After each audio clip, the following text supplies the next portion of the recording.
राजा तोते के घर एक बहुत ही सुंदर बेटे ने जन्म लिया था। सारा महल सजा हुआ था, म्यूजिक बज रहा था। सब गरीब पक्षियों को बुलाया जाए और उनमें गिफ्ट्स तकसीम किए जाए। जो हुक्म तोते राजा। उल्लू सिपाही पक्षियों को बुलाने जाता है। सिपाहियों, गिफ्ट्स लाकर मेरे सामने रखो। सिपाही गिफ्ट्स उठाते हैं और लाकर मिट्ठू राजा के सामने रख देते हैं। गरीब पक्षी भी आ जाते हैं। तोता राजा उन्हें गिफ्ट्स देता है। ऊपर वाला लंबी जिंदगी दे आपके बच्चे को, सदा सलामत रहे। सब पक्षी बारी बारी आते और तोते राजा को दुआएं देकर जाते। आखिर में गोरी और कालू कौवा आ जाते हैं। सब पक्षियों को बुलाया, सिर्फ हमें छोड़कर। ये कैसा अन्याय है तोते राजा। आखिर हमें क्यों ना बुलाया आपने? सब आपके नरम दिली और इंसाफ के गीत गाते हैं। क्या ये है आपका इंसाफ? तुम दोनों की इतनी हिम्मत। उल्लू सिपाही कालू और गोरी कौवे को मारने लगते हैं। ये तोता राजा बोलता है, नहीं, रुक जाओ सिपाहियों, तुमने इनको क्यों नहीं बुलाया? वो हमें याद भूल गया था, माफ कर दे। हाँ, हमारी दफा ही याद भूला है ना, बद्दुआ है हमारी। तुम दोनों को अपने बच्चे के साथ रहना नसीब ना हो। इतना कहकर गोरी कौवी और कालू कौवा वहाँ से चले जाते हैं। तोता राजा और तोती रानी परेशान हो जाते हैं। राजा जी, मेरा तो दिल डूब गया उन कौवों की ऐसी बद्दुआ सुनकर। रानी की आंखों में आंसू थे। वो अपने बच्चे को देखे जा रही थी। ऐसा कुछ नहीं होगा, तुम चिंता ना करो। रात हो जाती है। तोता राजा और रानी तोती सो रहे थे। उनका बच्चा भी उनके पास ही सो रहा था। छोड़ दो, मेरे बच्चे को छोड़ दो। दुष्ट कौवे, छोड़ दो मेरे मासूम बच्चे को। गोरी कौवी तोती रानी के बच्चे को मार देती है। वो खून में लथपथ तड़प रहा था। नहीं, छोड़ दो, मेरे बच्चे को छोड़ दो। मेरा बच्चा। रानी, उठ जाओ रानी। मेरा बच्चा। राजा जी, हमारा बच्चा कहाँ है हमारा बच्चा? हमारा बच्चा हमारे सामने सो रहा है। परेशान मत हो, आपने शायद कोई सपना देखा है। बहुत बुरा सपना था राजा जी। दिन गुजरते गए। फिर एक दिन तोता राजा और रानी तोती दोनों नदी किनारे अपने बच्चे के साथ पिकनिक मना रहे थे कि वहाँ तेज बारिश और तूफान शुरू हो जाता है। चाची, ये एकदम से तेज हवा कहाँ से आई? मुझे कुछ नजर नहीं आ रहा। सिपाहियों, वापसी के लिए तैयार हो जाओ, कुछ नजर नहीं आ रहा। कुछ देर बाद हवा रुक जाती है। चाची, ये कौन सी हवा थी? शायद कोई बगोला था। मेरा बच्चा। राजा जी, हमारा बच्चा कहाँ गया? मुझे तो लगा वो आपके पास है। सिपाहियों, जल्दी से इधर उधर फैल जाओ और हमारे बच्चे को ढूंढो। रानी, आप अभी घर जाओ, हम जल्दी से मुन्ने को ढूंढ कर आते हैं। नहीं, मैं अपने बच्चे को लिए बिना घर नहीं जाऊंगी। आपका यहाँ रहना ठीक नहीं है, प्लीज आप घर जाइए। रानी सिपाही के साथ घर चली जाती है। उन कौवों की बद्दुआ लग गई मेरे मासूम बच्चे को। रानी तोती तो रोए जा रही थी। वो बगोला दूसरे जंगल पहुंच जाता है। रानू चिड़िया का घर जोर से हिलता है। मम्मा, हमारा घर। बच्चों, जल्दी से बाहर निकलो। गुड़िया कुकू, जल्दी करो। रानू चिड़िया अपने बच्चों को लेकर जल्दी से घर से बाहर निकल जाती है।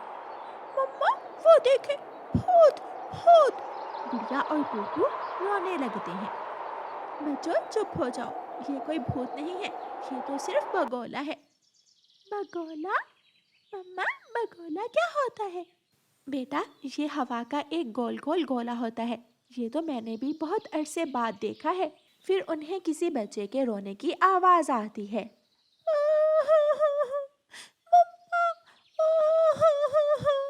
मम्मा, ये आवाज तो वहाँ से आ रही है। मम्मा, वहाँ कोई है। रानू चिड़िया आगे बढ़कर देखती है तो तोते का बेटा झाड़ियों में फंसा हुआ था। ये तो कोई बच्चा है।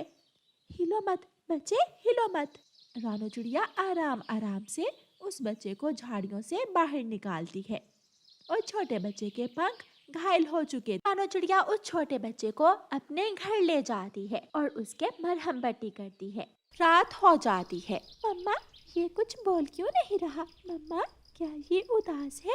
मम्मा, क्या इसकी मम्मा इसे ढूंढ रही होंगी? कुकू और गुड़िया बेटी, तुम दोनों खाना खाओ, हो सकता है फिर ये भी खा ले। रानो चिड़िया तीनों बच्चों को खाना देती है, मगर छोटा पक्षी ना तो कुछ खा रहा था और ना ही कुछ बोल रहा था। तुम कितने सुंदर हो प्यारे पक्षी, अगर तुम खाना खाओगे तो हम सुबह तुम्हें तुम्हारे घर छोड़ आएंगे।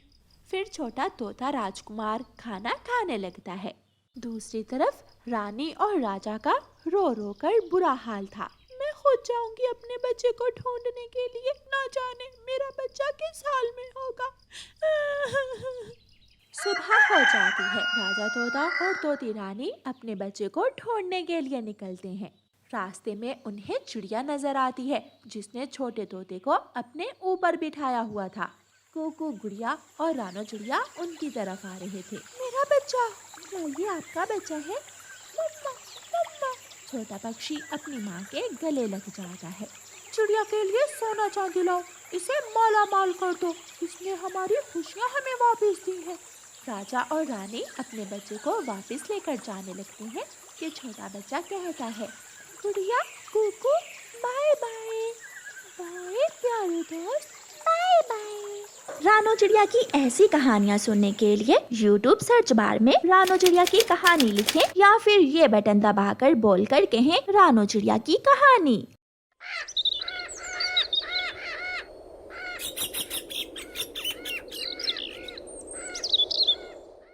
चिड़िया की बेटी गुड़िया हर रोज सुबह सवेरे उठती, वो अपने दांत साफ करती और नाश्ता करने के बाद अपने स्कूल चली जाती। वो अपनी मम्मा को तंग ना करती, वो तो स्कूल में पढ़ती भी बहुत अच्छा थी।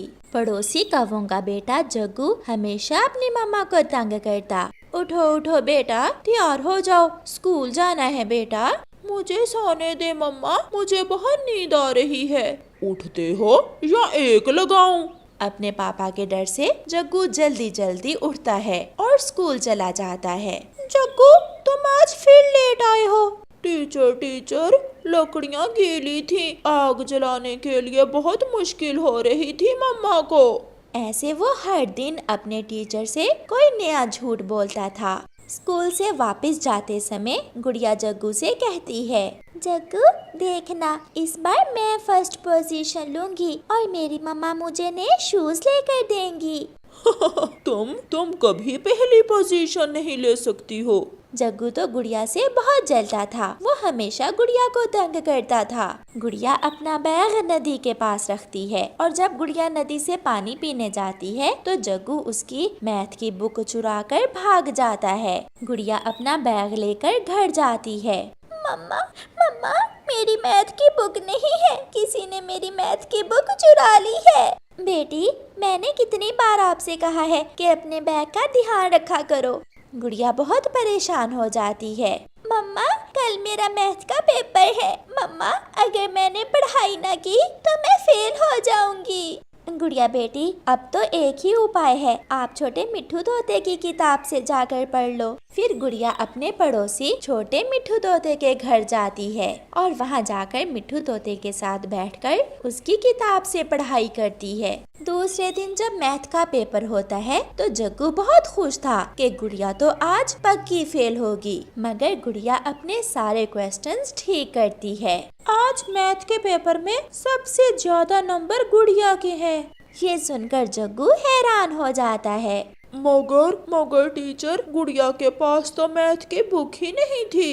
ये सुनकर गुड़िया हैरान हो जाती है। जग्गू, मगर तुम्हें कैसे पता चला कि मेरे पास मैथ की बुक नहीं है? इसका मतलब मेरी मैथ की बुक तुमने ही चुराई होगी। नहीं, मुझे नहीं मालूम, तुम्हारी बुक कहाँ है? जग्गू ऐसा कहते हुए वहाँ से भाग जाता है। ऐसे ही दिन गुजरते गए और फिर एक दिन गोरी कौवी अपने बेटे जग्गू से कहती है, जग्गू सुन लो, मेरी बात कान खोल कर सुन लो। अगर पहली पोजीशन तुम्हारी नहीं आएगी तो उस चिड़िया की बेटी की भी नहीं आनी चाहिए, वरना तेरे पापा तुझे ताने देंगे। मम्मा आप चिंता ना करें, मैं कुछ ऐसा करूँगा कि गुड़िया पोजीशन तो क्या, वो एग्जाम्स में फेल होगी। फिर एग्जाम्स आ जाते हैं। गुड़िया सारी रात लालटेन की रोशनी में बैठकर पढ़ाई करती और जग्गू कौवा सारी रात सोया रहता। आज गुड़िया बहुत खुश थी। वो अपनी मम्मा से कहती है, मम्मा आज मेरा एग्जाम है, मैं आपका नाम रोशन करके ही घर लौटूंगी। मुझे गर्व है अपनी बेटी पर। गुड़िया अपने घर से निकलती है। रास्ते में उसे जग्गू कौवा मिलता है। वो गुड़िया से कहता है, गुड़िया गुड़िया, आपको मेरी मम्मा बुला रही हैं।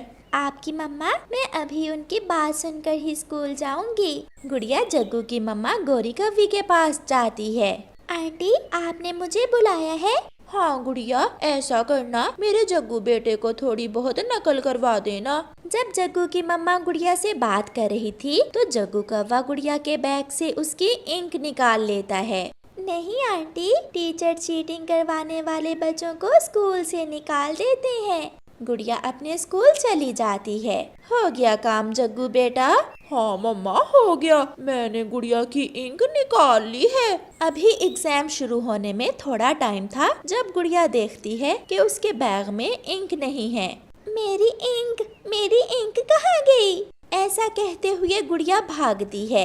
वो स्कूल के गार्डन से कुछ फूल तोड़कर उन्हें एक ढक्कन में निचोड़ती है और इंक तैयार करती है। वो फूलों के रस से बनाई हुई इंक से अपना एग्जाम देती है। वो बहुत खुश थी। आज के एग्जाम्स में से फर्स्ट पोजीशन ली है गुड़िया ने।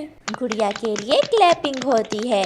टीचर टीचर, ऐसा कैसे हो सकता है? गुड़िया के पास तो इंक नहीं थी। ये सुनकर गुड़िया हैरान हो जाती है। तो इसका मतलब मेरी इंक तुमने चुराई थी। जग्गू, याद रखना, दूसरों से जलने की बजाय अपने काम पर ध्यान दिया करो तो तुम भी कामयाब हो सकते हो। प्यारे दोस्तों, इस कहानी को लाइक करना बिल्कुल मत भूलना। आपका धन्यवाद। दूर किसी जंगल में एक चिड़िया अपनी छोटी सी बेटी गुड़िया के साथ अपने छोटे से घर में रहती थी। गरीब चिड़िया अपने घर को चलाने के लिए खिलौने बेचा करती थी। गुड़िया बेटी, मैं काम पर जा रही हूँ, आप घर में ही रहना, बाहर न जाना। मुझे पता है मम्मा, बाहर बहुत ठंड है। मम्मा, क्या आपको ठंड नहीं लगती? नहीं मेरी बेटी, मम्मा को ठंड नहीं लगती, ठंड तो बच्चों को ही लगती है। अपनी बेटी से ऐसे कहते हुए मम्मा चिड़िया अपने घर से निकलती है। खिलौने खिलौने, अच्छे अच्छे खिलौने लो, रेल कार, मोटर कार और हवाई जहाज। खिलौने लो, खिलौने लो। मम्मा मम्मा, खिलौने वाली आंटी आई हैं, प्लीज मुझे खिलौना ले दें। बेटा जग्गू, खिलौने टूट जाते हैं। मम्मा प्रॉमिस, मैं खिलौना नहीं तोड़ूंगा। जग्गू की जिद के आगे गौरी कौवी को हारना पड़ता है और वो चिड़िया को बुलाती है। गौरी बहन, ये ले दें जग्गू को, ये रेल कार बहुत अच्छी है। हाँ मम्मा, मुझे यही लेनी है, ये रेल कार बहुत अच्छी है। चिड़िया, दे दो और अब दोबारा तुम अपने खिलौने लेकर मेरे घर की तरफ ना आना। मेरा तो काम है गौरी बहन, अगर मैं काम नहीं करूँगी तो अपने बच्चों को खाना कैसे दूंगी? चिड़िया जग्गू कौवे को खिलौना देती है और आगे बढ़ती है। जग्गू अपना खिलौना लेकर नदी पर चला जाता है। की मेरी रेल कार पेड़ पर भी चल सकती है। नाना जग्गू, पेड़ से गिरकर ये खिलौना टूट जाएगा। मगर जग्गू कौवा पेड़ पर अपनी रेलगाड़ी चलाता है। दूसरे ही लम्हे उसकी रेल कार पेड़ से गिरती है और टूट जाती है। मैंने कहा था ना कि खिलौना टूट जाएगा। मम्मा मारेंगी, ये क्या हो गया? जग्गू रोता हुआ घर जाता है। मम्मा मम्मा, चिड़िया आंटी गंदी है, उसने मुझे ये टूटी हुई रेल कार दी है। क्या खिलौना टूट गया? नहीं मम्मा, टूटा नहीं, पहले से ही टूटा हुआ था, मैंने कुछ नहीं किया। आप मुझे हवाई मोटर ला दें चिड़िया गंदी आंटी से। गुस्से में गौरी कौवी टूटा हुआ खिलौना लेकर चिड़िया के पीछे जाती है। चिड़िया थक गई थी और थोड़ा आराम करने के लिए नदी के पास बैठी हुई थी। चिड़िया, ये लो, रखो अपनी रेल कार, ये टूटी हुई है। नहीं नहीं गौरी, ये ठीक थी, ये जरूर आपके बेटे ने तोड़ी होगी। तो क्या मैं झूठ बोल रही हूँ? रखो इसे और मुझे वो हवाई मोटर दे दो। अब ये टूटा हुआ खिलौना कौन लेगा? मैं ये वापस नहीं करूँगी। वापस नहीं करोगी? छोटी सी चिड़िया और इतनी बड़ी जबान। गुस्से में गौरी कौवी चिड़िया के सारे खिलौने उठाकर नदी में फेंक देती है। लो, अब बेच लो खिलौने, बड़ी आई छोटी चिड़िया। गौरी, तुम बहुत बुरी हो, तुमने मेरे खिलौने नदी में फेंक दिए। अगर मैं ताकतवर होती तो कभी तुम ऐसा ना करती। तुम बुरी हो, तुम बहुत बुरी हो। गौरी वहाँ से चली जाती है। रोती हुई मम्मा चिड़िया वापस घर चली जाती है। मम्मा, क्या सारे ही खिलौने बिक गए? मगर चिड़िया खामोश थी। मम्मा, क्या हुआ? आप चुप क्यों हैं? बोले ना, उस गौरी की बच्ची ने मेरे सारे ही खिलौने नदी में फेंक दिए हैं। वो बहुत बुरी कौवी है। मम्मा, आपने उसे मारना था। वो बहुत बुरी है, मैं उससे लड़ नहीं सकती। फिर ऐसे 2-3 दिन गुजर जाते हैं और चिड़िया के पास घर में जो खाने को था वो खत्म हो जाता है। गुड़िया बेटी, मैंने सोचा है अब मैं किसी के घर में काम कर लेती हूँ, ऐसे तो गुजारा नहीं होगा। मम्मा, किसी के घर में काम करने से अच्छा है कि आप ऊन के स्वेटर बनाकर बेचना शुरू कर दें। आप बहुत अच्छे स्वेटर बना लेती हैं। अपनी बेटी की बात मम्मा चिड़िया को पसंद आती है और फिर उस दिन से मम्मा चिड़िया ऊन के स्वेटर बनाना शुरू करती है। वो दिन रात काम करती है और मुख्तलिफ रंगों के गर्म स्वेटर बनाती है। ठंड भी बढ़ गई थी और जंगल में बर्फबारी शुरू हो जाती है। ऐसे ठंडे मौसम में चिड़िया जब गर्म स्वेटर बेचने जाती है तो उसके स्वेटर हाथों हाथ बिक जाते हैं। चिड़िया बहन, मुझे वो वाला हरे रंग का स्वेटर दे दें। और मुझे वो लाल रंग का। ऐसे चिड़िया को अच्छा मुनाफा होता है। चिड़िया अपने मुनाफा से अपनी बेटी के लिए खाना लेती है और घर जाती है। गोरी कौवी ने बाहर दाना लेने जाना होता था। उसे बहुत ठंड लगती थी। वो भी चिड़िया के पास जाती है। चिड़िया चिड़िया, मुझे एक काले रंग का स्वेटर दे दो। नहीं गोरी, मेरे पास तुम्हारे लिए स्वेटर नहीं है। पहले ही मुझे खिलौने वाली बात नहीं भूली। चिड़िया, मुझे बहुत ठंड लगती है, ये लो पैसे और मुझे वो काले वाला स्वेटर दे दो। ना भी ना, तुम जाओ, फिर वापस आकर मुझे कहोगी कि स्वेटर फटा हुआ है। ऐसे चिड़िया गोरी कौवी को स्वेटर नहीं देती और गोरी कौवी बिना स्वेटर के ही ठंडे मौसम में ठंड से ठठरती है। प्यारे दोस्तों, इस कहानी को लाइक करना बिल्कुल मत भूलना। आपका धन्यवाद।